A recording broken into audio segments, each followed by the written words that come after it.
ಶ್ರೀ ವ್ಯಾಸಯೋಗಿ ಮಂಜೂಷ ಅಂತ ಇದೀಗ ನೀವು ತಿಳಿದಂತೆ ವ್ಯಾಸರಾಜರ ಬಗ್ಗೆ ಅತ್ಯುತ್ತಮವಾದ ಒಂದು ಕೃತಿ.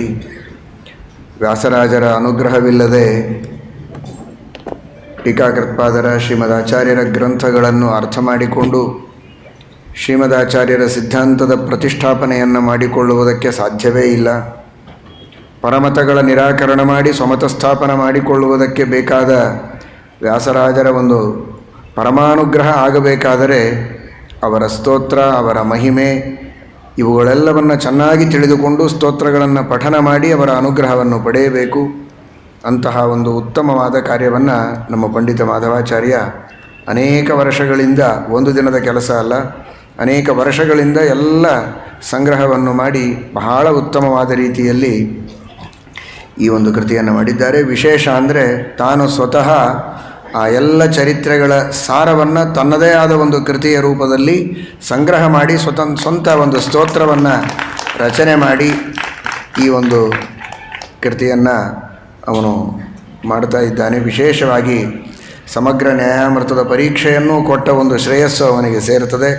ಅಂತಹ ಮಾಧವಾಚಾರ್ಯನಿಗೆ ಇನ್ನೂ ಹೆಚ್ಚಿನ ವ್ಯಾಸರಾಜರ ಸೇವೆಯನ್ನು ಮಾಡುವ ಸೌಭಾಗ್ಯವನ್ನು ದೇವರು ಕರುಣಿಸಲಿ ಅಂತ ಪ್ರಾರ್ಥನೆ ಮಾಡ್ತೀವಿ.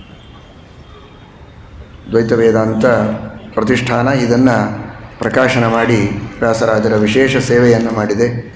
ಆ ಪ್ರತಿಷ್ಠಾನದ ವಿಶೇಷ ಅಭಿವೃದ್ಧಿಯಾಗಲಿ ಅಂತ ಪ್ರಾರ್ಥನೆಯನ್ನು ಮಾಡ್ತೀವಿ. ಶ್ರೀ ಗುರುಭ್ಯೋ ನಮಃ. ಹರಿ ಓಂ.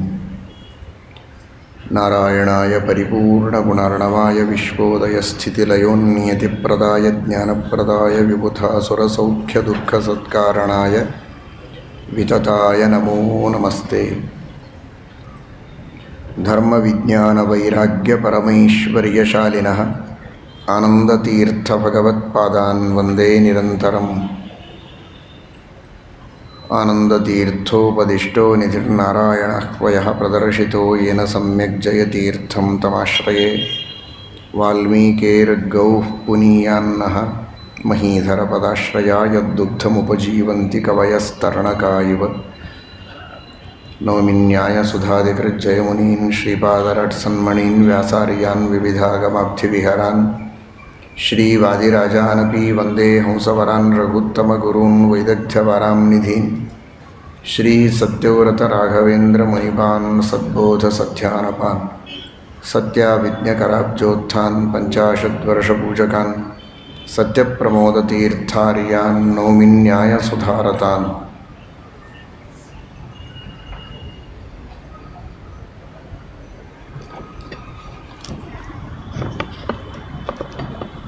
ಶ್ರೀರಾಮಚಂದ್ರನ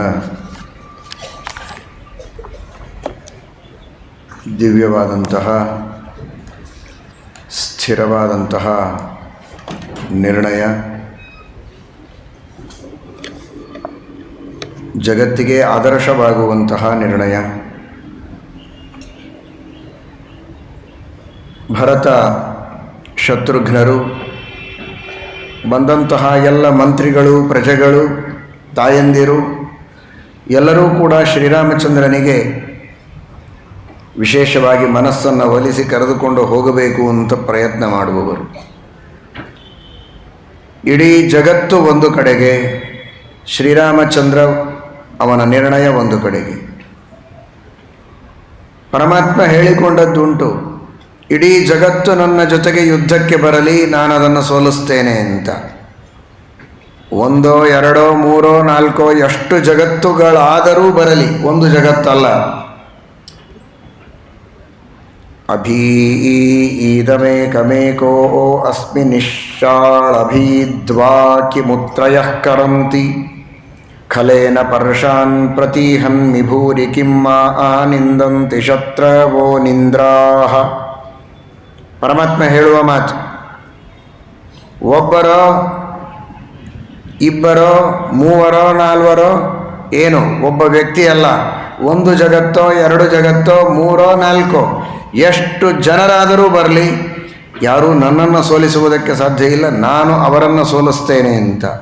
ಇದು ದೈತ್ಯರು, ಅಸುರರು, ಶತ್ರುಗಳ ದೃಷ್ಟಿಯಲ್ಲಿ ಭಗವಂತ ಹೇಗೆ ಹೇಳಿದನೋ ಹಾಗೆ ಭಗವಂತನ ಇಚ್ಛೆಗೆ, ಭಗವಂತನ ಸಂಕಲ್ಪಕ್ಕೆ, ಪರಮಾತ್ಮನ ನಿರ್ಧಾರಕ್ಕೆ ವಿರುದ್ಧವಾಗಿ ಎಲ್ಲರೂ ಒಗ್ಗಟ್ಟಿನಿಂದ ಬಂದಾಗಲೂ ತನ್ನ ನಿರ್ಧಾರವನ್ನೇ ತಾನು ಪರಮಾತ್ಮ ಕೊನೆಗೆ ಪೂರ್ಣ ಮಾಡುತ್ತಾನೆ, ತನ್ನ ಸಂಕಲ್ಪವನ್ನೇ ನಡೆಸ್ತಾನೆ ಹೊರತು ಇನ್ನೊಬ್ಬರ ಸಂಕಲ್ಪಕ್ಕೆ ಬಾಗುವುದಿಲ್ಲ.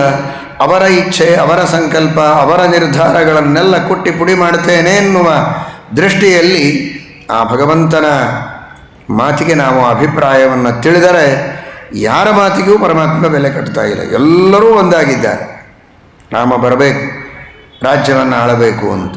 ಆದರೆ ದೇವರ ಶ್ರೀರಾಮಚಂದ್ರನ ನಿರ್ಧಾರವೇ ನಿರ್ಧಾರ. ಆದರೂ ಕೂಡ ಭರತ ಇನ್ನೊಮ್ಮೆ ಪ್ರಯತ್ನ ಮಾಡೋಣ ಅಂತ ಮಂದಾಕಿನಿ ತೀರ ಶ್ರೀರಾಮಚಂದ್ರ ಕಾರ್ಯವನ್ನೆಲ್ಲ ಹಿಂದಿನ ದಿನ ಮುಗಿಸಿ ಔರ್ಧ್ವದೇಹಿಕವಾದ ಕಾರ್ಯಗಳನ್ನು, ಕರ್ತವ್ಯ ಕರ್ಮಗಳನ್ನು ಮಾಡಬೇಕಾದದ್ದನ್ನು ಮಾಡಿ ನಿರ್ಮಲ ಮನಸ್ಸು, ಅನಾದಿ ನಿತ್ಯವಾಗಿ ನಿರ್ದೋಷವಾದ ಶಾಂತವಾದ ಪ್ರಸನ್ನವಾದ ಮನಸ್ಸಿನಿಂದ ಶ್ರೀರಾಮಚಂದ್ರ ಇದ್ದಾನೆ. ಭರತ ಬೆಳಗ್ಗೆ ಎದ್ದಾಕ್ಷಣ ಹೋಗಿ ರಾಮಚಂದ್ರನ ಮುಂದೆ ಕೂಡಲಿಲ್ಲ. ಕೆಲವರೆಲ್ಲ ಇವತ್ತೇನು ಬಹಳ ದೊಡ್ಡ ಹಬ್ಬ ಅಥವಾ ಮನೆಯೊಳಗೆ ಯಾರಾದರೂ ತೀರ್ಕೊಂಡಿದ್ದರೆ ಒಂದು ವಿಶಿಷ್ಟವಾದಂತಹ ಪ್ರಸಂಗ, ಇಂಥ ಸಂದರ್ಭದೊಳಗೆಲ್ಲ ಏನು ದುಃಖದ ಸಂದರ್ಭ ಇರ್ತದೆ, ಏನು ಜಾಸ್ತಿ ಸ್ನಾನ ಸಂಧ್ಯಾವಂದನ ಬಿಡೋರು ಕೆಲವರು ಮಾಡ್ತಾರೆ. ನಿಧಾನವಾಗಿ ಮಧ್ಯಾಹ್ನದ ಮೇಲೆ ಸಮಯ ಸಿಕ್ಕಾಗ ಮಾತಾಡೋದು, ಬೆಳಗ್ಗೆ ಹಾಸಿಗೆಯ ಮೇಲೆ ಮುಖಾನೂ ತೊಳೆಯದೆ ಗಂಟೆಗಟ್ಟಲೆ ಹರಟೆ ಹೊಡೆಯೋದು, ಶುಭ ಸಮಾರಂಭಗಳಾಗಿದ್ದರೆ, ಇಲ್ಲ ಅಂದರೆ ಅಳೋದು, ಏನೇನೋ ಮಾಡ್ತಾ ಕೂಡೋದು. ಏನು ರಾಮಾಯಣ, ನೀವು ಮೊದಲನೇ ದಿನದಿಂದ ರಾಮಾಯಣದ ಪ್ರವಚನವನ್ನು ಕೇಳ್ತಾ ಇದ್ದೀರಿ ಪಾಪ ಕೆಲವರು ಪ್ರಾಯ.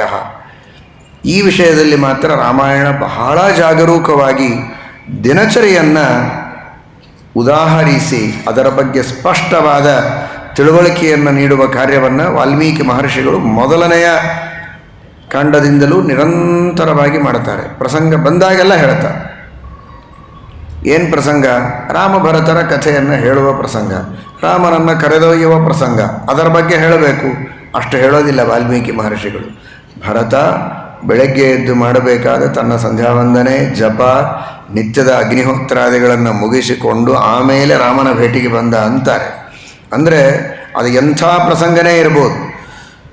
ಸುಖವಾಗಲಿ ಬಹು ದುಃಖವಾಗಲಿ ಸಖ ನೀನಾಗಿರೋ ಪಾಂಡುರಂಗ ಅಂದರೆ ಒಂದು ಪಾಂಡುರಂಗನ ಫೋಟೋ ಇಟ್ಕೊಂಡಿದ್ರು ಒಬ್ಬರು ಕಿಶೆಯಲ್ಲಿ. ಸುಖವಾದಾಗ ತೋರಿಸೋದು, ದುಃಖವಾದಾಗ ನೋಡಿ ಜೊತೆಗೆ ಪಾಂಡುರಂಗ ಇದ್ದಾನೆ ಅಂತ ಮತ್ತೆ ಪಾಂಡುರಂಗನನ್ನು ತೋರಿಸೋದು. ಇನ್ನೊಬ್ಬರಿಗೆ ಫೋಟೋ ತೋರಿಸಿದ್ರಲ್ಲ, ಸುಖವಾಗಲಿ ಬಹು ದುಃಖವಾಗಲಿ ಸಖ ನೀನಾಗಿರೋ ಪಾಂಡುರಂಗ, ಆ ಪಾಂಡುರಂಗನ ಸಂದೇಶ, ಆ ಪಾಂಡುರಂಗನ ಚಿಂತನ, ಅವನ ಧ್ಯಾನ, ಅವನ ಬಗ್ಗೆ ಇರುವ ವಿಶ್ವಾಸ, ರಕ್ಷತೀತ್ಯೇವ ವಿಶ್ವಾಸ ಅನ್ನುವ ದಾರ್ಢ್ಯ, ಅದು ಜೊತೆಗಿರಬೇಕು. ಫೋಟೋ ಅಲ್ಲ, ಫೋಟೋ ಇರಬಾರ್ದು ಅಂತಲ್ಲ, ಅದು ಮಾತ್ರ ಇದ್ದರೆ ಸಾಲದು. ಇದು ಭರತ ನಮಗೆ ತೋರಿಸಿಕೊಡುವಂತಹ ಸಂದೇಶ. ಇದ್ರೆ ಹೀಗಿರಬೇಕು ಅಂತ. ಮಂದಾಕಿನ್ಯಾಂ ಹುತಂ ಜಪ್ಯಂ ಕೃತ್ವಾ ರಾಮಮುಪಾಗಮನ್. ತಮ್ಮ ಏನು ಹೋಮ ಹವನ ಇತ್ತೋ ಜಪ ಇತ್ತೋ ಅದೆಲ್ಲ ವ್ಯವಸ್ಥಿತವಾಗಿ ಮಾಡಿಕೊಂಡು ಆಮೇಲೆ ರಾಮನ ಹತ್ತಿರ ಬಂದ ಅಂತ. ವ್ಯಕ್ತಿ ಯಾವುದೇ ಪ್ರಸಂಗದಲ್ಲಿ ತನ್ನ ಕರ್ತವ್ಯ ಕರ್ಮಗಳನ್ನು ತಾನು ಮಾಡಬೇಕು ಅನ್ನುವ ಸಂದೇಶ ಒಂದು ಕಡೆಗೆ ಆದರೆ, ಬರೋದು ರಾಮನ ಹತ್ತಿರ. ರಾಮನ ಹತ್ತಿರ, ದೇವರ ಹತ್ತಿರ ಏನೇ ಬೇಡುವುದಕ್ಕೆ ಬರಬೇಕಾದರೆ ನಮ್ಮ ಕರ್ತವ್ಯ ಕರ್ಮಗಳನ್ನು ಮಾಡಿ ಆಮೇಲೆ ಬೇಡುವುದಕ್ಕೆ ಬಂದರೆ ರಾಮ ಅದನ್ನು ಕೇಳುವುದಕ್ಕೆ ಅವಕಾಶ ಕೊಡ್ತಾನೆ. ಇಲ್ಲದೇ ಇದ್ದರೆ ಹತ್ತಿರ ಬರಬೇಡ ಅಂತಾನೆ ಅನ್ನೋ ಒಂದು ಸಂದೇಶವನ್ನು ರಾಮಾಯಣ ಹಾಗೂ ಭರತ ನಮಗೆ ನೀಡುತ್ತಾ ಇದೆ. ಅಷ್ಟೆಲ್ಲ ತನ್ನ ಕರ್ತವ್ಯ ಕರ್ಮಗಳನ್ನು ಮಾಡಿ ತನ್ನ ನಿತ್ಯಾನ್ಹಿಕವನ್ನೆಲ್ಲ ಮುಗಿಸಿಕೊಂಡು ಆಮೇಲೆ ರಾಮದೇವರ ಹತ್ತಿರ ಬಂದ. ಬಾರಪ್ಪ ಕೂಡು ಅಂದ. ರಾಮದೇವರು ಕುಳಿತಿದ್ದಾರೆ, ಭರತ ಶತ್ರುಘ್ನರು, ಎಲ್ಲ ಮಂತ್ರಿಗಳು, ಸಭೆ ಎಲ್ಲ ಜನ ಸೇರಿದ್ದಾರೆ. ಸ್ವಲ್ಪ ಹೊತ್ತು ಮೌನ. ಶ್ರೀರಾಮಚಂದ್ರ ಸರ್ವಜ್ಞ, ಅವನ ಎದುರಿಗೆ ಏನು ಮಾತನಾಡೋದು ಅನ್ನೋ ಒಂದು ಸಮಸ್ಯೆ. ಆ ಶ್ರೀರಾಮಚಂದ್ರನ ದಿವ್ಯವಾದಂತಹ ಆ ರೂಪ, ಆ ಸೌಂದರ್ಯ, ಅರಳಿದ ಕಣ್ಣಿನಿಂದ ಶ್ರೀರಾಮಚಂದ್ರ ತನ್ನ ಅನುಗ್ರಹದ ಧಾರೆಯನ್ನು ಸುರಿಸುವಂತಹ ಬಗೆ, ಇವುಗಳ ಆನಂದದೊಳಗೆ ಮುಳುಗಿದಂಥವರು ಅಥವಾ ಅವನ ಸರ್ವಜ್ಞತ್ವದ ಅದ್ಭುತ ಚಿಂತನೆ ಇದ್ದು ಅವಾಕ್ಕಾಗಿ ಮಾತೇ ಇಲ್ಲದಂತೆ ಇಡೀ ಸಭೆ ಬಹುಕಾಲ ಮೌನವನ್ನು ವಹಿಸಿದೆ. ಅಂತಹ ಅದ್ಭುತವಾದ ರಾಮನ ವ್ಯಕ್ತಿತ್ವ, ಅವನ ಸೌಂದರ್ಯ, ಅವನ ಗಾಂಭೀರ್ಯ, ಅವನ ಶೌರ್ಯ, ಅವನ ವೀರ್ಯ, ಅವನ ಔದಾರ್ಯ, ಅವನ ಪ್ರಾಗಲ್ಭ್ಯ ಇವುಗಳನ್ನು ಕಂಡು ಆ ಮೌನದ ಮುಸುಕಿನಲ್ಲಿ ಮಲಗಿದ್ದಾರೆ ಸ್ವಲ್ಪ ಹೊತ್ತು ಎಲ್ಲರೂ ಕೂಡ. ತೂಷ್ಣೀಂ ತೇ ಸಮುಪಾಸೀನಾ ನ ಕಶ್ಚಿತ್ ಕಿಂಚಿದಬ್ರವೀತ್. ಏನು ಮಾತನಾಡುವಂತೆ ಅವರಿಗೆ ಯೋಗ್ಯತೆ ಬಂದಿಲ್ಲ, ಆದರೂ ಅನಿವಾರ್ಯ ಅಂತ ಸ್ವಲ್ಪ ಹೊತ್ತಾದ ಮೇಲೆ ಆ ಮೌನದ ಗೋಡೆಯನ್ನು ಭೇದಿಸಿ ಭರತ ಈಚೆಗೆ ಬಂದು ಮಾತನಾಡುವ ಪ್ರಯತ್ನವನ್ನು ಮಾಡ್ತಾ ಇದ್ದಾನೆ. ನ ಕಶ್ಚಿತ್ ಕಿಂಚಿದಬ್ರವೀತ್, ಯಾರೂ ಏನೂ ಮಾತನಾಡಲಿಲ್ಲ ಅಂತ. ಆಮೇಲೆ ಕಶ್ಚಿತ್ ಕಿಂಚಿತ್ ಅಬ್ರವೀತ್ ಅಂತ. ಕಶ್ಚಿತ್ ಭಾರಿ ಸಾಮಾನ್ಯ ವ್ಯಕ್ತಿ, ದೇವರ ಎದುರಿನಲ್ಲಿ ಭರತ ಚಕ್ರದ ಅವತಾರ, ಸುದರ್ಶನದ ಅವತಾರ ಆಗಿರ್ಬೋದು, ಆದರೆ ಸರ್ವೋತ್ತಮನಾದ ದೇವರ ಮುಂದೆ ಯಾವ ಗಿಡದ ತೊಪ್ಪಲವನು. ಕಶ್ಚಿತ್ ಒಬ್ಬ ಸಾಮಾನ್ಯ ವ್ಯಕ್ತಿ ಭರತ, ಕಿಂಚಿತ್ ಲೋಕವಿಲಕ್ಷಣವಾಗಿರತಕ್ಕಂತಹ ವ್ಯಕ್ತಿ ಆ ಪರಮಾತ್ಮ. ತಮ್ಮ ಸಂಪ್ರಶ್ನಂ ಭುವನಾಯಂತ್ಯನ್ಯ, ಅಂತಹ ಅದ್ಭುತವಾದ ಲೋಕವಿಲಕ್ಷಣವಾದ ಎಲ್ಲರಿಗೂ ಪ್ರಶ್ನ ಚಿಹ್ನೆಯಾಗಿ ನಿಂತಹ, ಯಾರಿಗೂ ಪೂರ್ಣ ಅರ್ಥವಾಗದೇ ಇರುವಂತಹ ವ್ಯಕ್ತಿತ್ವ ಶ್ರೀರಾಮಚಂದ್ರನ ವ್ಯಕ್ತಿತ್ವ. ಅಂತಹ ಕಿಂಚಿತ್ ಲೋಕೋತ್ತರ ವ್ಯಕ್ತಿತ್ವ ಇರುವ ಶ್ರೀರಾಮಚಂದ್ರನನ್ನು ಕುರಿತು ಭರತ ಮಾತನಾಡ್ತಾ ಇದ್ದಾನೆ. ಸಾಂತ್ವಿತಾ ಮಾಮಿಕಾ ಮಾತಾ ದತ್ತಂ ರಾಜ್ಯಮಿದಂ ಮಮ ತದ್ದದಾಮಿ ತವೈವಾಹಂ ಭುಂಕ್ಷ್ವ ರಾಜ್ಯಂ ಅಕಂಟಕಂ.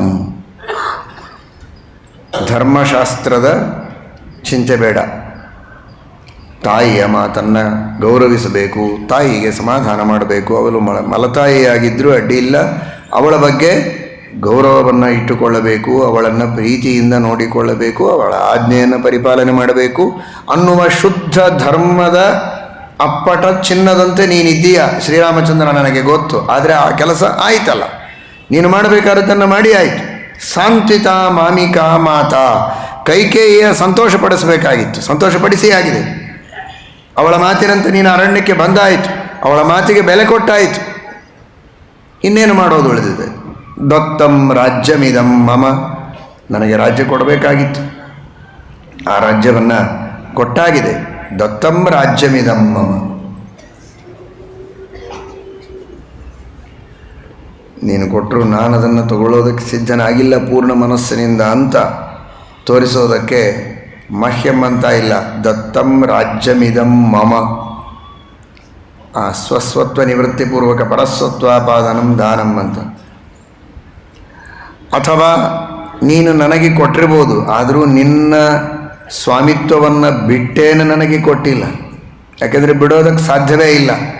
ದೇವರು ತನ್ನ ಸ್ವಾಮಿತ್ವವನ್ನು ಬಿಟ್ಟು ವಸ್ತುವನ್ನು ಇನ್ನೊಬ್ಬರಿಗೆ ಕೊಡೋದು ಅನ್ನೋದು ಸುಳ್ಳು.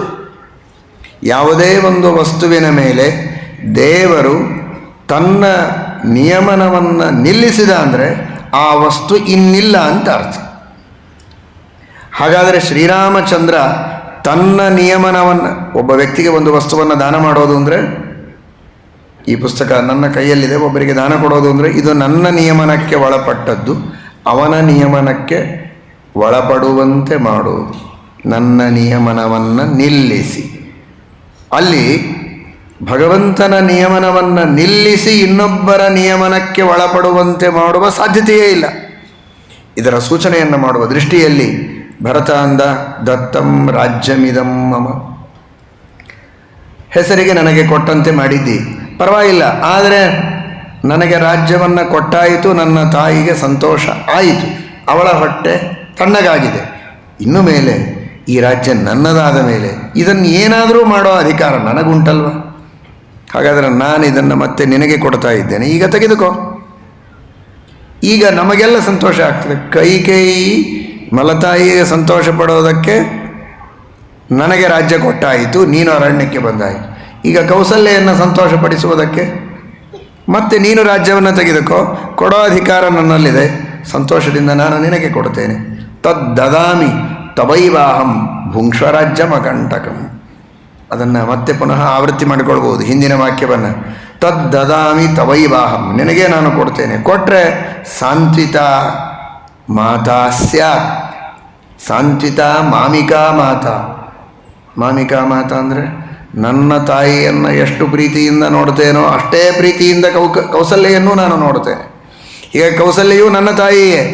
ನನ್ನ ತಾಯಿಗೆ ಸಂತೋಷಪಡಿಸಿ ಆಗಿದೆ, ಈಗ ಮತ್ತೊಬ್ಬ ನನ್ನ ತಾಯಿಗೆ ಸಂತೋಷಪಡಿಸಿದಂತಾಗತ್ತೆ. ತೆಗೆದುಕೋ ರಾಜ್ಯವನ್ನು, ಬೇಡ ಅನ್ಬೇಡ. ನೀನೇ ರಾಜ್ಯ ಆಳು ಅಂತ ನನಗೆ ಹೇಳ್ತೀಯಲ್ಲ, ನಾನು ಅದನ್ನು ಒಪ್ಪಿಕೋಬಹುದೇ?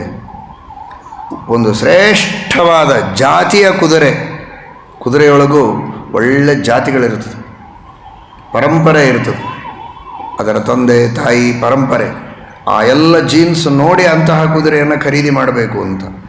ಆ ಅಶ್ವಶಾಸ್ತ್ರದ ಪ್ರಕಾರ ಎಲ್ಲ ಲಕ್ಷಣಗಳಿಂದ ಕೂಡಿದ ಶ್ರೇಷ್ಠವಾದ ಪರಂಪರೆಯಿಂದ ಭಾರೀ ಅಶ್ವಗಳ ಪರಂಪರೆಯನ್ನೇ ಪಡೆದುಕೊಂಡ ಅಶ್ವ, ಅಂತಹ ಜಾತಿಯ ಶ್ರೇಷ್ಠವಾದ ಅಶ್ವ.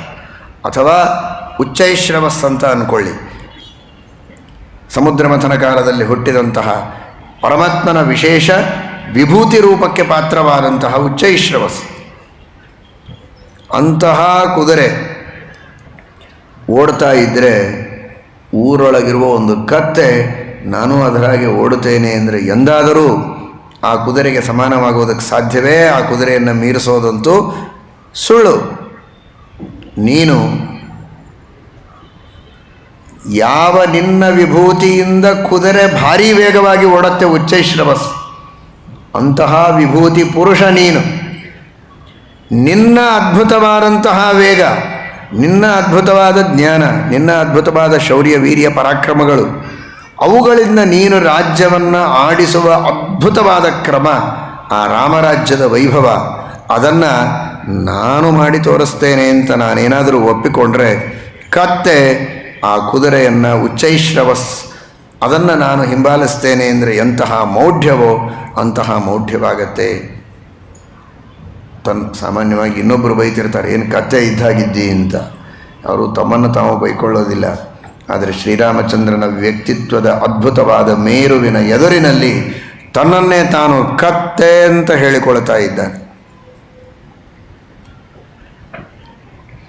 ನನ್ನ ಕತ್ತೆ ನಿನ್ನ ಅಧೀನ ಆಗಿರುವಾಗ ನಿನ್ನೆದುರಿನಲ್ಲಿ ಕತ್ತೆ ಅಂತ ನಾನು ಹೇಳಿಕೊಳ್ಳೋದಕ್ಕೆ ಯಾವ ಸಂಕೋಚ ಇದೆ ಎನ್ನುವ ಭಾವನೆ ಭರತನಲ್ಲಿ. ಗತಿಂ ಖರ ಇವಾಶ್ವಸ್ಯ, ತೃಪ್ತಿಯಾಗಲಿಲ್ಲ ಅವನಿಗೆ.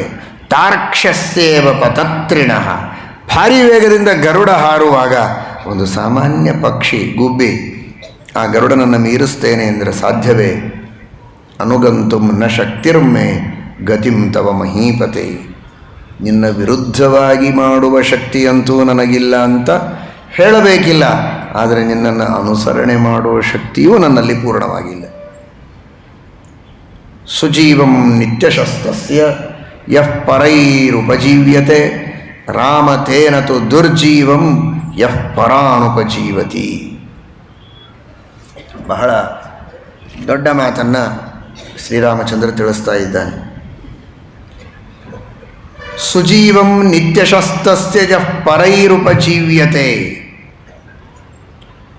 ಜೀವನದಲ್ಲಿ ಯಾರು ಚೆನ್ನಾಗಿ ಬದುಕಬಹುದು, ಯಾರು ಬದುಕೋದು ಬಹಳ ಕಷ್ಟ.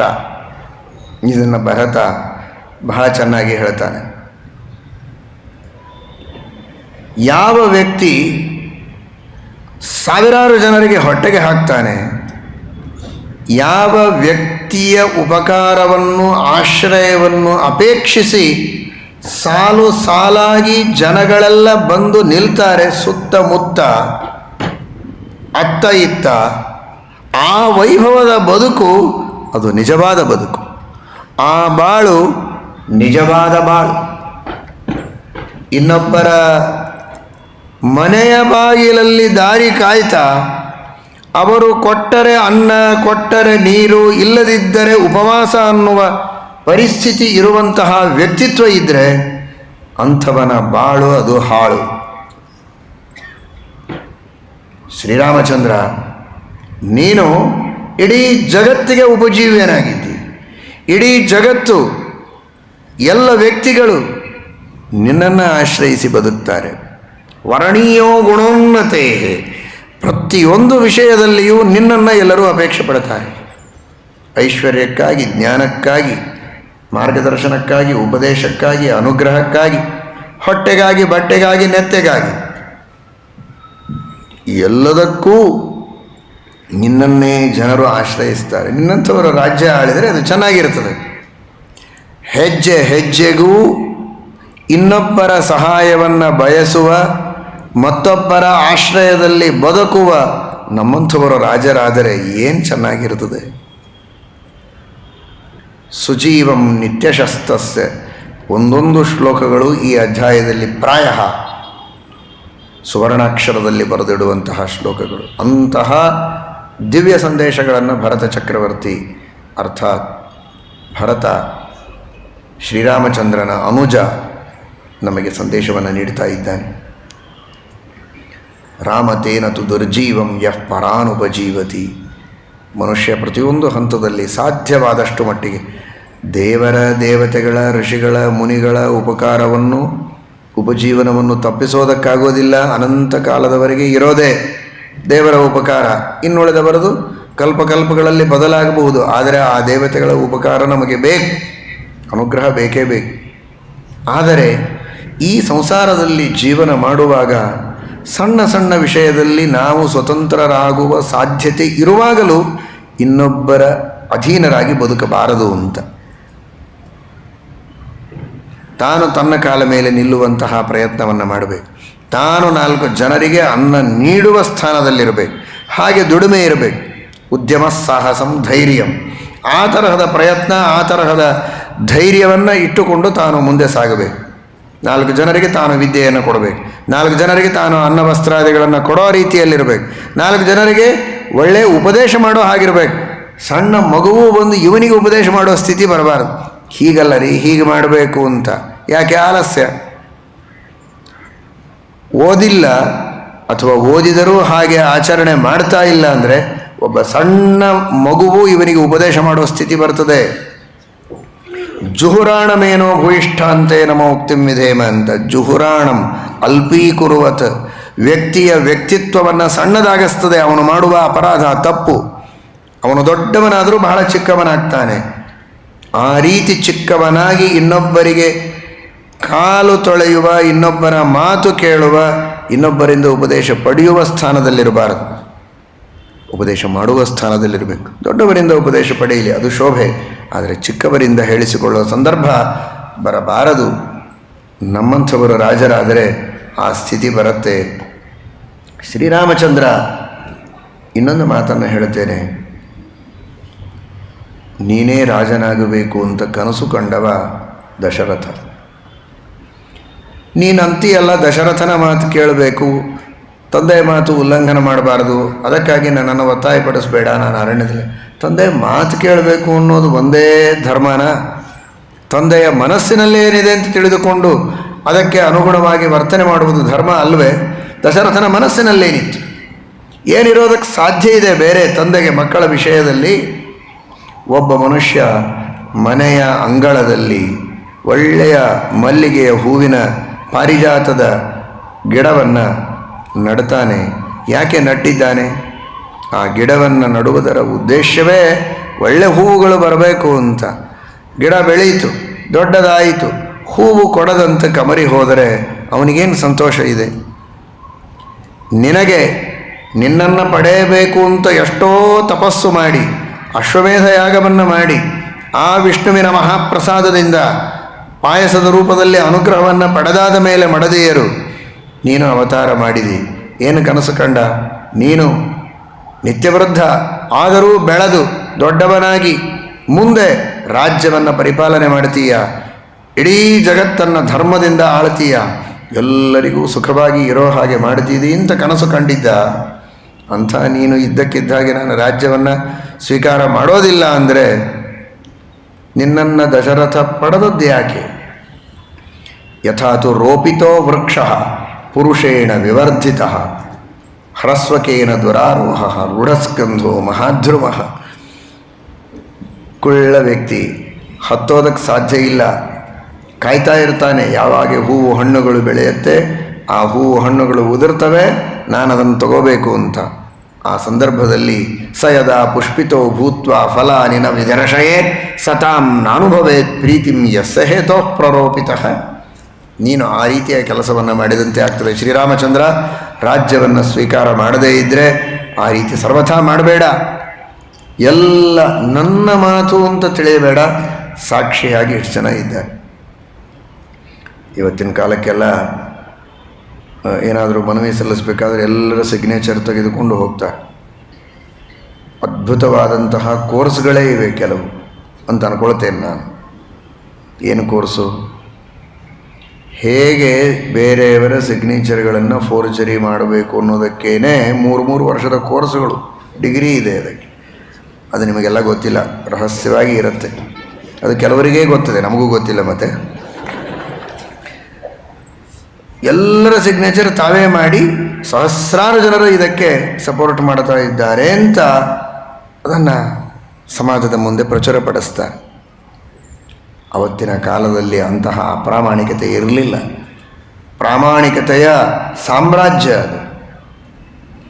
ಹೇಳ್ತಾನೆ ಭರತ, ನನ್ನ ಮಾತಿಗೆ ಒಪ್ಪಿಗೆ ಇದೆ ಅಂತ ಯಾರ ಹಸ್ತಾಕ್ಷರಗಳನ್ನು ತೆಗೆದುಕೊಂಡು ಬಂದಿಲ್ಲ ನಾನು.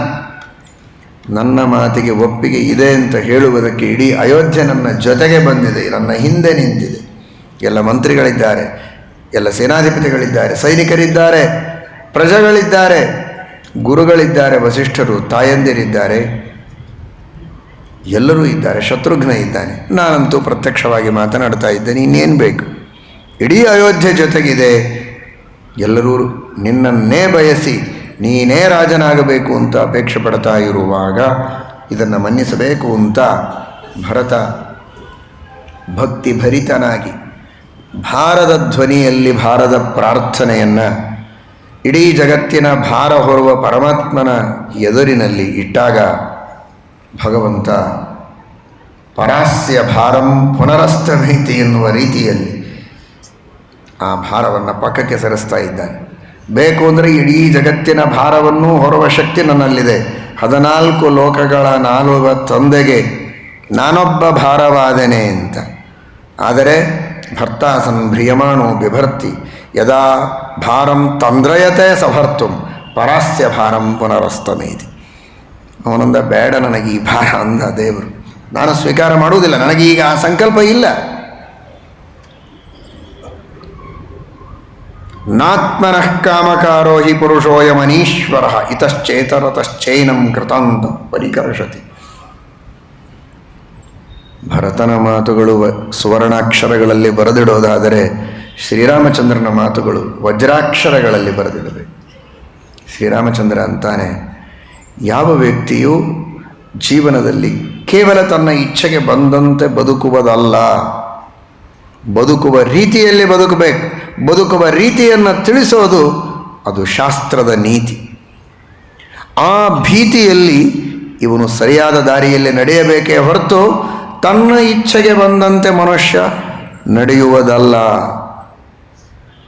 ಹಾಗೆ ನಡೆದು ಕಾಮಚಾರನಾಗಿ ಮನಸ್ಸಿಗೆ ಬಂದ ರೀತಿಯಲ್ಲಿ ಮಾನವ ವರ್ತನೆ ಮಾಡಿದರೇನೆ ನಾನಾ ವಿಧವಾದಂತಹ ಈತಿಗಳನ್ನು ಅನುಭವಿಸಬೇಕಾಗತ್ತೆ. ಅತಿವೃಷ್ಟಿ ಅನಾವೃಷ್ಟಿಗಳನ್ನೆಲ್ಲ ಅನುಭವಿಸಬೇಕಾಗ್ತದೆ. ಅಂತಹ ದುರ್ಧರ ಪ್ರಸಂಗ ಸಮಾಜದಲ್ಲಿ ಬರೋದೇ ಸಮಾಜದ ಜನರು ಧರ್ಮಭ್ರಷ್ಟರಾದಾಗ. ನಾನು ಅದಕ್ಕೆ ಸರ್ವಥಾ ಆದರ್ಶನಾಗಿ ನಿಲ್ಲೋದಿಲ್ಲ. ನಾತ್ಮನಃ ಕಾಮಕಾರೋಹಿ ಪುರುಷೋಯವನೀಶ್ವರ. ಮನಸ್ಸಿಗೆ ಬಂದಂತೆ ವರ್ತನೆ ಮಾಡುವ ಸಾಮರ್ಥ್ಯ ಯಾವ ಪುರುಷನಿಗೂ ಇಲ್ಲ. ಆ ಹಕ್ಕಿಲ್ಲ. ಆ ಸೊಕ್ಕಿರಬಹುದು, ಆದರೆ ಆ ಹಕ್ಕು ಯಾರಿಗಿಲ್ಲ. ಇದನ್ನು ಚೆನ್ನಾಗಿ ಅರ್ಥ ಮಾಡಿಕೋ. ಇತಶ್ಚೇತರತಶ್ಚೈನಂ ಕೃತಾಂತಃ ಪರಿಕರ್ಷತಿ. ಈಚೆ ಆಚೆಗೆ ಎಳೀತಾ ಇರ್ತದೆ ಮೃತ್ಯು ದೇವತೆ. ಯಾವಾಗ ಆ ಭಗವಂತ ಮೃತ್ಯುವಿನ ಸ್ವರೂಪದಲ್ಲಿ ಮೃತ್ಯು ಸರ್ವಹರಶ್ಚಾಹಂ ಉದ್ಭವಶ್ಚ ಭವಿಷ್ಯತಾಂ, ಶ್ರೀಕೃಷ್ಣ ಪರಮಾತ್ಮ ಭಗವದ್ಗೀತೆಯಲ್ಲಿ ಹೇಳಿದ ಮಾತು. ಈ ಮೃತ್ಯು ದೇವತೆ ನಿಜವಾದ ಮೃತ್ಯು ದೇವತೆ ಅಲ್ಲ, ಅಲ್ಲಿ ಅಂತರ್ಯಾಮಿಯಾಗಿ ಭಗವಂತನೇ ಮೃತ್ಯುದೇವತೆಯಾಗಿ ನಿಲ್ಲುವವ. ಆ ಮೃತ್ಯುದೇವತೆಯಾದ ಪರಮಾತ್ಮ ಆಯುಷ್ಯವನ್ನು ಯಾವಾಗ ಹೇಗೆ ಕರ್ಷಣ ಮಾಡ್ತಾನೆ ಅಂತ ಗೊತ್ತಿಲ್ಲ.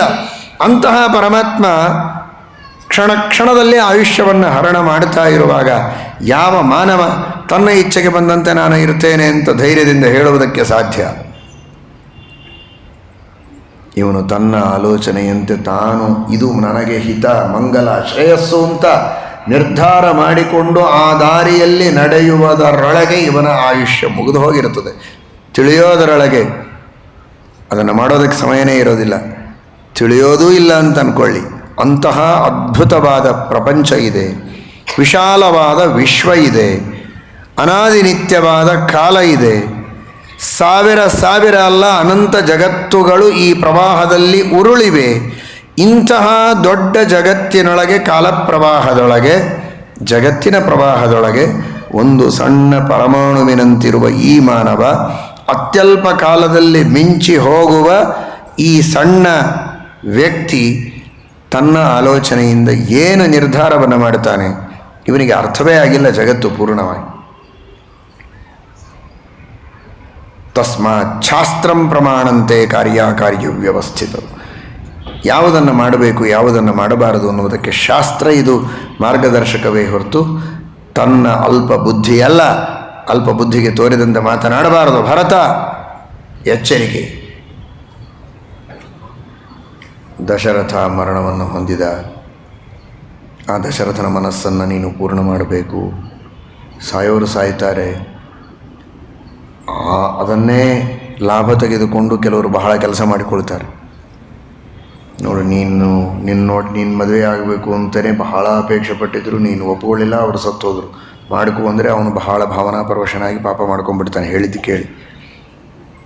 ಮತ್ತೊಬ್ಬರು ಮತ್ತೊಂದೇ, ಅವು ಸತ್ತವನು ಸತ್ತೋಗಿರ್ತಾನೆ, ಏನಾದರೂ ವ್ಯಾಖ್ಯಾನ ಮಾಡ್ತಾರೆ ಅದಕ್ಕೆ, ಇದಕ್ಕೋಸ್ಕರನೇ ಸತ್ತಿದ್ದಾರೆ ಅಂತ. ಮತ್ತೊಬ್ಬನು ಇನ್ನೊಂದಕ್ಕೋಸ್ಕರನೇ ಅಂತ. ಆ ಥರ ಎಲ್ಲ ಮಾತಾಡಬೇಡ ಅಂದ ರಾಮ. ಮತ್ತು ನೀನೇ ಅತ್ತಿ ಅಲ್ಲ ಇಷ್ಟೊತ್ತು ತನಕ. ನಾನೇನೋ ಅತ್ತಿ, ನಾನು ಅತ್ತಿ, ಇಡೀ ಜಗತ್ತನ್ನೇ ಅತ್ತಿ ತಿಂತೇನೆ ನಾನು. ಅತ್ತಾಚರಾಚರ ಗ್ರಹಣ ಎಲ್ಲವನ್ನೂ ನಾನು ಅತ್ತಿ ಅಂತ ಹೇಗಂದ್ರಿ? ನಾನು ಅದ್ಮಿ ಅನ್ನಬೇಕಲ್ಲ ಅಂತ. ಎಲ್ಲರೂ ನನ್ನನ್ನು ಅತ್ತಿ ಅಂತ ಕರೀತಾರೆ. ಇಡೀ ಜಗತ್ತನ್ನೇ ಭಕ್ಷಣೆ ಮಾಡುವ ಸರ್ವಸಂಹಾರಕ ನಾನು. ಈ ದಶರಥ ಸತ್ತದ್ದಕ್ಕೆ ಅಳುವವನ? ಅಳುವ ವ್ಯಕ್ತಿ ಅಲ್ಲ. ಹಾಗಾದರೆ ಸುಮ್ಮನೆ ನಾಟಕ ಮಾಡಿತ್ತು ಅನ್ನೋದು ವಾಲ್ಮೀಕಿ ರಾಮಾಯಣದ ಮುಂದಿನ ಮಾತಿನಿಂದಲೇ ಸ್ಪಷ್ಟ. ಪರಮಾತ್ಮ ಹೇಳ್ತಾನೆ ಸರ್ವೇಕ್ಷಯ ಅಂತ. ಒಂದರ್ಥದಲ್ಲಿ ಭಗವದ್ಗೀತೆಯನ್ನೇ ಉಪದೇಶ ಮಾಡ್ತಾನೆ. ಇದು ರಾಮಗೀತೆ, ಅದು ಕೃಷ್ಣಗೀತೆಯಾದರೆ ಇದು ರಾಮಗೀತೆ. ಸರ್ವೇಕ್ಷಯಾಂತಹ ನಿಚಯಾಃ ಪತನಾಂತಹ ಸಮುಚ್ಛ್ರಯಾಃ ಸಂಯೋಗ ವಿಪ್ರಯೋಗ ಅಂತಹ ಮರಣಾಂತಂಚ ಜೀವಿತಂ. ಏನು ಮಾತು, ಶ್ರೀರಾಮಚಂದ್ರನ ಮಾತು. ಎಂತಹ ವೈರಾಗ್ಯ ಕೇಳಿದವರಿಗೆ ಬರಬೇಕು. ಸರ್ವೇಕ್ಷಯಾಂತಹ ನಿಚಯ. ಲಕ್ಷ, ಕೋಟಿ, ಅಬ್ಜ, ಕೋಟಿ ಕೋಟಿ ಸಂಖ್ಯೆಯಲ್ಲಿ ಹಣವನ್ನು ಸಂಗ್ರಹ ಮಾಡುತ್ತಾರೆ. ಬೆಳ್ಳಿ, ಬಂಗಾರ, ಮುತ್ತು, ರತ್ನಗಳನ್ನು ಸಂಗ್ರಹ ಮಾಡುತ್ತಾರೆ. ಇನ್ನೇನು ನಮಗೆ ಕೊರತೆ ಇಲ್ಲ ಅಂತ ತಿಳಿಯುತ್ತಾರೆ. ನಿಚಯ ಅಂದರೆ ಅದಕ್ಕೆ ಕ್ಷಯ ಇರಲೇಬೇಕು. ಸರ್ವೇ ಕ್ಷಯಾಂತಹ ನಿಚಯಾಃ. ಬೇಕಾದಷ್ಟು ಹಣ ಗಳಿಸಿರ್ಬೋದು, ಒಂದೊಮ್ಮೆ ಅದು ನಾಶವಾಗತ್ತೆ. ದಾನ ಕೊಡಬೇಕು, ಇಲ್ಲ ಅವನು ಭೋಗ ಮಾಡಬೇಕು, ಇಲ್ಲ ಅಂದರೆ ಕಳ್ಳತನವಾಗಿ ಆದರೂ ನಾಶವಾಗ್ತದೆ. ದಾನಂ ಭೋಗೋ ನಾಶಸ್ತಿಸ್ರಃ ಗತಯೋ ಭವಂತಿ. ಆದರೆ ಇದು ಶಾಶ್ವತ ಅಂತ ಮಾತ್ರ ಯಾವ ಬುದ್ಧಿವಂತನೂ ತಿಳಿಯಬಾರದು. ಸರ್ವೇಕ್ಷಯಾಂತಹ ನಿಚಯಾಃ. ಬೇಕಾದಷ್ಟು ಭೂಮಿಗಳು, ಬೇಕಾದಷ್ಟು ಮುತ್ತುರತ್ನಗಳು, ಹಣ ಮಾಡಿಟ್ಟಿರ್ತಾನೆ. ಎಲ್ಲಿಯವರೆಗೆ? ಬೇಕಾದಷ್ಟು ಹಣ ಮಾಡಿದರೂ ಇವನಿಗೆ ಹಣೆ ಇರೋವರೆಗೆ. ಇವನೇ ಹೆಣ ಆದ ಮೇಲೆ ಆ ಹಣ ಇವನ ಹೆಸರಿನಲ್ಲಿ ಯಾಕೆ ಬರುತ್ತೆ? ಸರ್ವೇಕ್ಷಯಾಂತಹ ನಿಚಯ. ಇವನ ಬದುಕಿರುವವರೆಗೆ ಆ ನಿಚಯ. ಆಮೇಲೆ ಇವನ ಕ್ಷಯವೇ ಆದರೆ ಆ ನಿಚಯ ವ್ಯರ್ಥ. ಹೀಗೂ ಅರ್ಥ. ಯಾವ ಸಂಪಾದನೆಯೂ ಒಂದೊಮ್ಮೆ ನಾಶವಾಗತ್ತೆ ಅಂತ. ಇವನ ನಾಶವಾಗೋವರೆಗೆ ಇರುತ್ತೆ. ಇವನ ನಾಶವಾದ ಮೇಲೆ ಅದು ಇದ್ದರೂ ವ್ಯರ್ಥ. ಅಥವಾ ಇವನ ಬದುಕಿದಾಗಲೇ ಅದು ಕಡೆಗೆ ಹೋಗ್ಬೋದು. ಆದ್ದರಿಂದ ಅದಕ್ಕೆಲ್ಲ ಬಹಳ ತಲೆ ಕೆಡಿಸ್ಕೊಳ್ಬಾರ್ದಪ್ಪ ಭರತ. ಧರ್ಮ ಮಾತ್ರ ಕೊನೆವರೆಗೂ ನಮ್ಮ ಜೊತೆಗೆ ಬರೋದು. ಸರ್ವೇ ಕ್ಷಯಾಂತ ನಿಚಯ. ಭಾರೀ ಮೇಲೆ ಏರಿರ್ತಾನೆ, ಅವನು ಏರಿರೋದೇ ಬೀಳೋದಕ್ಕೆ. ಪತನಾಂತ ಸಮುಚ್ಛ್ರಯ. ಎಷ್ಟು ಮೇಲೆ ಏರಿದ ವ್ಯಕ್ತಿಯು ಒಂದೊಮ್ಮೆ ಕೆಳಗೆ ಬೀಳುತ್ತಾನೆ. ಭಾರೀ ಉತ್ತಮವಾದಂತಹ ಅದ್ಭುತವಾದ ಜ್ಞಾನ ಒಂದು ವಯಸ್ಸಿರೋವರೆಗೆ ಎಲ್ಲವೂ ಮರೆತು ಹೋಗ್ತದೆ. ಎದುರಿಗಿದ್ದವರು ಯಾರು ಅಂತೂ ಗುರುತಿಡಿಯೋದಕ್ಕಾಗೋದಿಲ್ಲ. ಪತನಾಂತ ಸಮುಚ್ಛ್ರಯ. ಭಾರೀ ವಾಗ್ಮಿ, ತನ್ನ ಹೆಸರನ್ನು ಹೇಳಿಕೊಳ್ಳಿಕ್ಕಾಗದೇ ಇರೋ ಸ್ಥಿತಿ ಒಂದು ವಯಸ್ಸಿನಲ್ಲಿ ಬಂದು ಹೋಗುತ್ತೆ, ಅಥವಾ ಅನಾರೋಗ್ಯದಿಂದ ಬರಬಹುದು.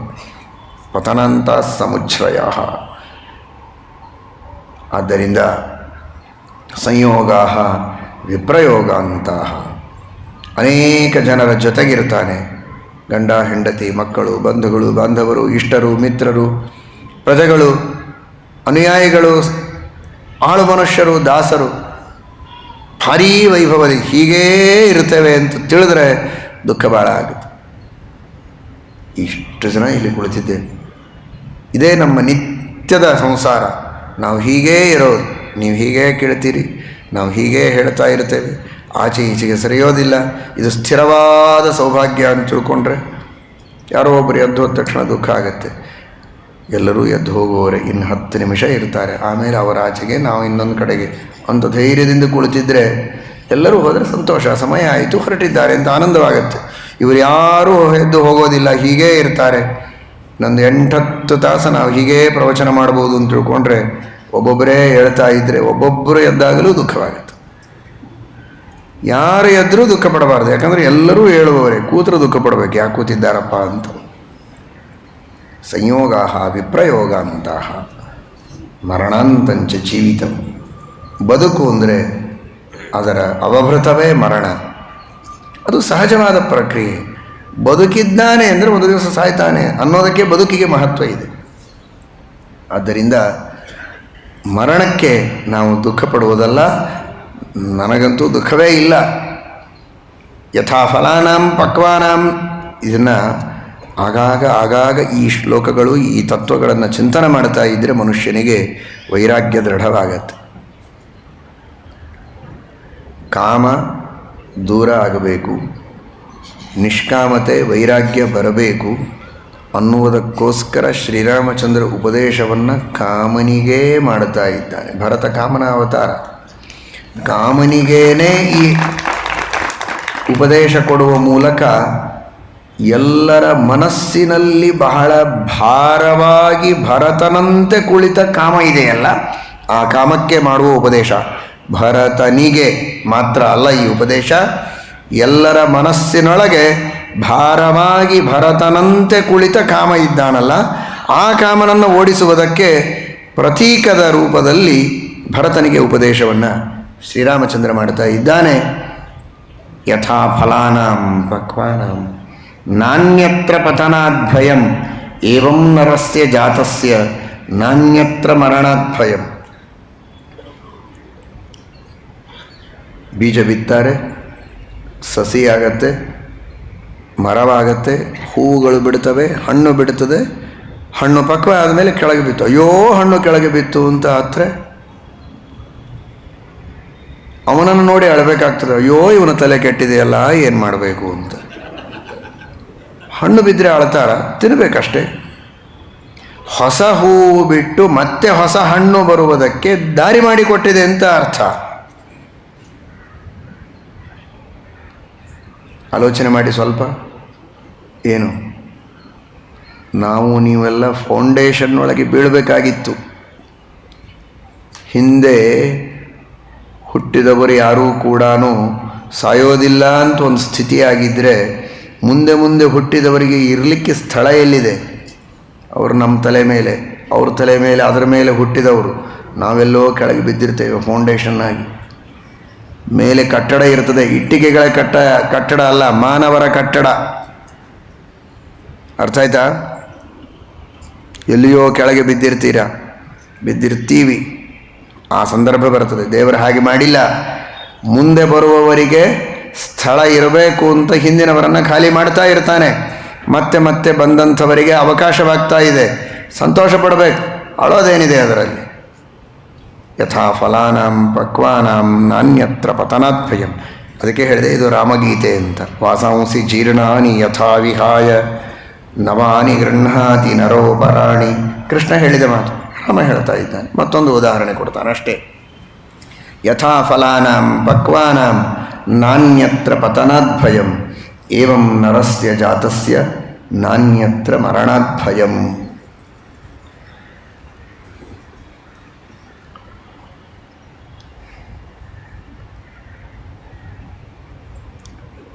ಮನುಷ್ಯ ಸ್ವಲ್ಪ ಬಟ್ಟೆಯನ್ನು ಉಟ್ಕೊಂಡ ಮೇಲೆ ಬದಲಾಯಿಸ್ತಾನೆ, ಅದು ಜೀರ್ಣವಾದ ಮೇಲೆ ಬದಲಾಯಿಸ್ತಾನೆ. ಮಿತವ್ಯಯ ಮಾಡುವಂತಹ ವ್ಯಕ್ತಿಯಾದರೆ ಜೀರ್ಣವಾದ ಮೇಲೆ ಬದಲಾಯಿಸ್ತಾನೆ. ಶ್ರೀಮಂತರಾಗಿದ್ದರೆ ಹೇಗೆ ಬೇಕು ಹಾಗೆ ದುಂದು ವೆಚ್ಚ ಮಾಡುವ ವ್ಯಕ್ತಿಯಾಗಿದ್ದರೆ ಆ ಜೀರ್ಣ ಆದ ಮೇಲೆ ಬದಲಾಯಿಸಬೇಕು ಅಂತೇನಿಲ್ಲ, ಬೆಳಗ್ಗೆ ಒಂದು ಸಂಜೆಗೊಂದು ಬದಲಾಯಿಸ್ತಾ ಇರ್ತಾನೆ. ಅದನ್ನು ಪೂರ್ಣ ಸಾರ್ಥಕ ಮಾಡಿಕೊಂಡೇ ಬದಲಾಯಿಸಬೇಕು ಅಂತೇನಲ್ಲ. ಆದರೆ ಹಣ್ಣು ತನ್ನಷ್ಟಕ್ಕೆ ತಾನೇ ಗಿಡದಿಂದ ಬೀಳಬೇಕಾದರೆ ಅದು ಪೂರ್ಣ ಹಣ್ಣಾದ ಮೇಲೆ ಬೀಳುತ್ತೆ. ಕಿತ್ತುವ ಉದಾಹರಣೆ ಕೊಟ್ಟಿಲ್ಲ ರಾಮ, ಬೀಳುವ ಉದಾಹರಣೆ ಕೊಟ್ಟಿದ್ದಾನೆ. ಅದು ಪೂರ್ಣ ಪಕ್ವ ಆದ ಮೇಲೆ ಬೀಳುತ್ತೆ. ಕಾರಣ ಶ್ರೀರಾಮಚಂದ್ರ ಉಪದೇಶ ಮಾಡ್ತಾ ಇದ್ದದ್ದು ತ್ರೇತಾಯುಗದಲ್ಲಿ, ಕೃಷ್ಣ ಪರಮಾತ್ಮ ಉಪದೇಶ ಮಾಡ್ತಾ ಇದ್ದದ್ದು ದ್ವಾಪರ ಯುಗದಲ್ಲಿ. ಆ ಯುಗಧರ್ಮಗಳಲ್ಲಿ ವ್ಯತ್ಯಾಸವಾಗತ್ತೆ ಅಂತನ್ನುವ ಸೂಚನೆಯನ್ನು ಆ ಯುಗಾಧಿಕೃತ್ತಾದಂತಹ ಭಗವಂತ ಮಾಡ್ತಾ ಇದ್ದಾನೆ ಸಂದೇಶದಲ್ಲಿ. ಒಬ್ಬ ವ್ಯಕ್ತಿ ತಾನು ತನ್ನ ಜೀವನದ ಮಂಗಲ ಹಾಡೋದು ತನ್ನ ಸಾಧನೆಯ ಪಕ್ವತೆಯಾದ ಮೇಲೆ. ತ್ರೇತಾಯುಗದಲ್ಲಿ ಯಥಾ ಫಲಾನಾಂ ಪಕ್ವಾನಾಂ ನಾನ್ಯತ್ರ ತನ್ನ ಸಾಧನೆಯೆಲ್ಲ ಮುಗಿದ ಮೇಲೆ ಅವನು ಕೆಳಗೆ ಬೀಳೋದು ಅಂತ. ಅಂದರೆ ಬದುಕಿ ಸಾಯೋದರೊಳಗೆ ತಾನು ಎದಕ್ಕೆ ಹುಟ್ಟಿದ್ದಾನೆ ಆ ಕೆಲಸ ಮುಗಿಸ್ತಿದ್ದ ಆ ಮನುಷ್ಯ.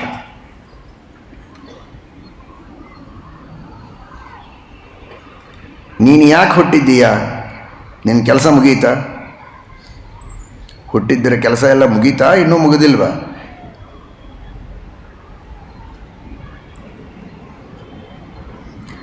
ನೀನು ಬದುಕಿದ್ದಿ ಅಂದರೆ ನೀನು ಯಾವುದಕ್ಕೋಸ್ಕರ ಹುಟ್ಟಿದ್ದೀಯೋ ಅದು ಮುಗಿದಿಲ್ಲ ಅಂತ ಅರ್ಥ.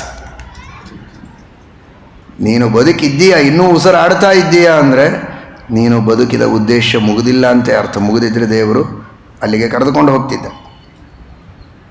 ಹಾಗಾದರೆ ನನ್ನ ಉಸಿರಿದೆ, ನನ್ನ ಬದುಕಿದೆ ಅಂದರೆ ನನ್ನ ಕರ್ತವ್ಯ ಇದೆ ಅಂತ ತಿಳಿಯಬೇಕು. ನನ್ನ ಉಸಿರಿರೋದರೊಳಗೆ ಕರ್ತವ್ಯ ಕರ್ಮವನ್ನು ಪೂರ್ಣ ಮಾಡಿಯೇ ನಾನು ಹೋಗಬೇಕು. ಇದನ್ನು ಮಾಡ್ತಾ ಇದ್ದರು. ತಾನು ಬ್ರಾಹ್ಮಣನೋ ಕ್ಷತ್ರಿಯನೋ ವೈಶ್ಯನೋ ಶೂದ್ರನೋ ಯಾವುದೇ ವಿಧವಾದ ವರ್ಣಾಶ್ರಮಗಳಿರಲಿ, ತನ್ನ ವರ್ಣಾಶ್ರಮಗಳಿಗೆ ವಿಹಿತವಾದ ಕರ್ತವ್ಯ ಕರ್ಮಗಳನ್ನು ಪರಿಪೂರ್ಣವಾಗಿ ಮಾಡಿ ಈ ಜನ್ಮದೊಳಗೆ ಏನು ಸಾಧ್ಯ ಇದೆ ಅಷ್ಟು ಧ್ಯಾನವನ್ನು ಮಾಡಿ ಜ್ಞಾನವನ್ನು ಪಡೆದು ಪಕ್ವಾಗಿ ತಮ್ಮ ಜೀವನವನ್ನು ಮುಗಿಸ್ತಾ ಇದ್ದರು. ತ್ರೇತಾಯುಗದಲ್ಲಿ ಸ್ವಲ್ಪ ಧರ್ಮ ಕಡಿಮೆ ಆಯಿತಲ್ಲ, ದ್ವಾಪರ ಯುಗದಲ್ಲಿ ಅದಿನ್ನೂ ಜೀರ್ಣವಾಗಿರುತ್ತದೋ ಬಿಟ್ಟಿರುತ್ತದೋ ಅಷ್ಟರೊಳಗೇನೆ ಆ ವಸ್ತ್ರಗಳನ್ನು ಬದಲಾಯಿಸಿ ಮತ್ತೊಂದು ವಸ್ತ್ರಗಳನ್ನು ಪಡೆದುಕೊಳ್ಳುವ ಸಾಧ್ಯತೆಯೂ ದ್ವಾಪರ ಯುಗದಲ್ಲಿ ಉಂಟು ಅನ್ನುವುದಕ್ಕೆ ಗೀತೆಯಲ್ಲಿ ಆ ಉದಾಹರಣವನ್ನು ಕೊಟ್ಟಿದ್ದಾರೆ. ಯಥಾ ಫಲಾನಾಂ ಪಕ್ವಾನಾಂ ನಾನ್ಯತ್ರ ಪತನಾದ್ಭಯಂ ಏವಂ ನರಸ್ಯ ಜಾತಸ್ಯ ನಾನ್ಯತ್ರ ಮರಣಾದ್ಭಯಂ.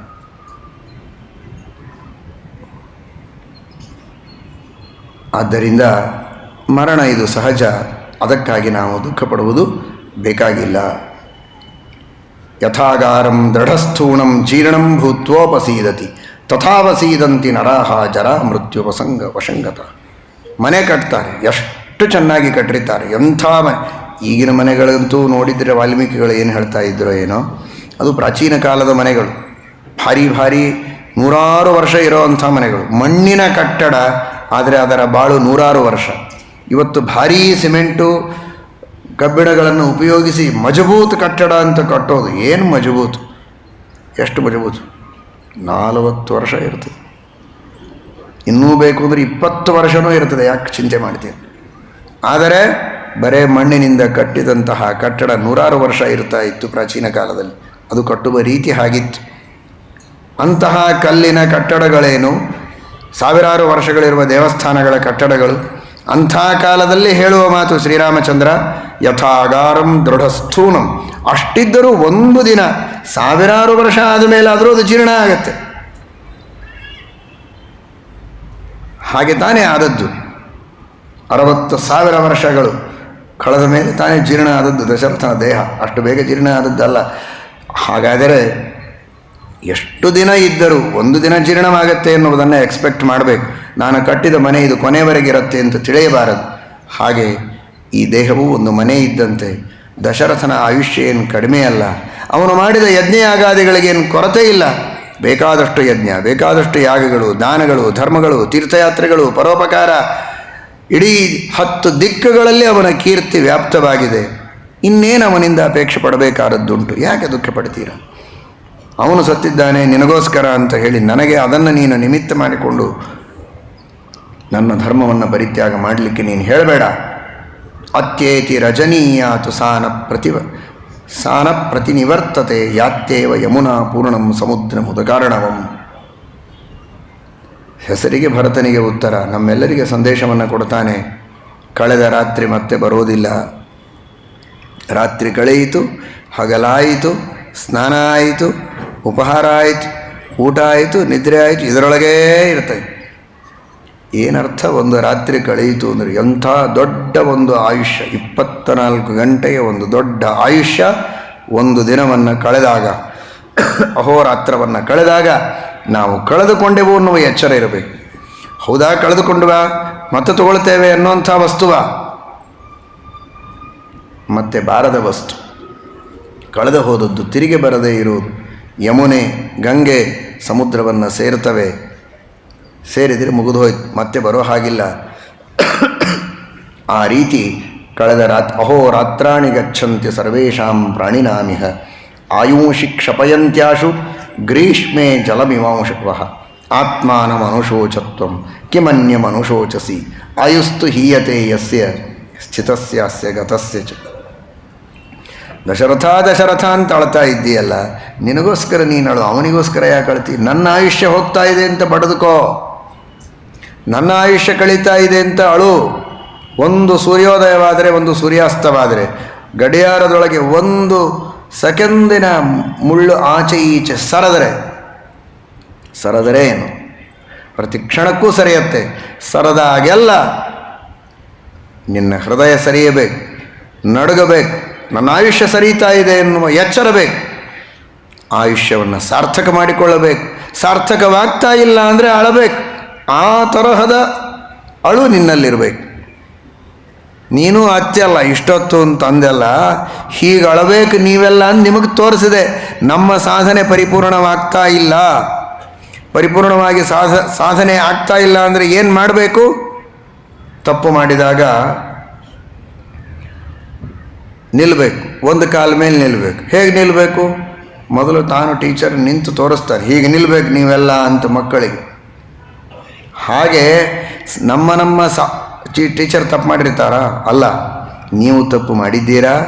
ತಪ್ಪು ಮಾಡಿದರೆ ನಿಲ್ಲಬೇಕು ಅಂತ ಹೇಳಿದರೆ ಹೇಗೆ ನಿಲ್ಲಬೇಕು ಅಂತ ಪಾಪ ಮಕ್ಕಳಿಗೆ ಗೊತ್ತಿರೋದಿಲ್ಲ. ಮೊದಲನೇ ಸಲ ಹೀಗೆ ನಿಲ್ಲಬೇಕು ಅಂತ ತೋರಿಸ್ತಾರೆ. ಹಾಗೆ ಏನೂ ಸಾಧನೆ ಮಾಡುವ ಅವಶ್ಯಕತೆ ಇಲ್ಲದ ಶ್ರೀರಾಮಚಂದ್ರನೂ ಕೂಡ ಸಾಧನೆ ಮಾಡಬೇಕಾದ ಅವಶ್ಯಕತೆ ಇರುವ ನಾವು ನಮ್ಮ ಕರ್ತವ್ಯ ಕರ್ಮಗಳನ್ನು, ಸಾಧನೆಯನ್ನು ಪರಿಪೂರ್ಣ ಮಾಡದಿರುವಾಗ ಅಳಬೇಕು ದಿವಸ ಕೂತು.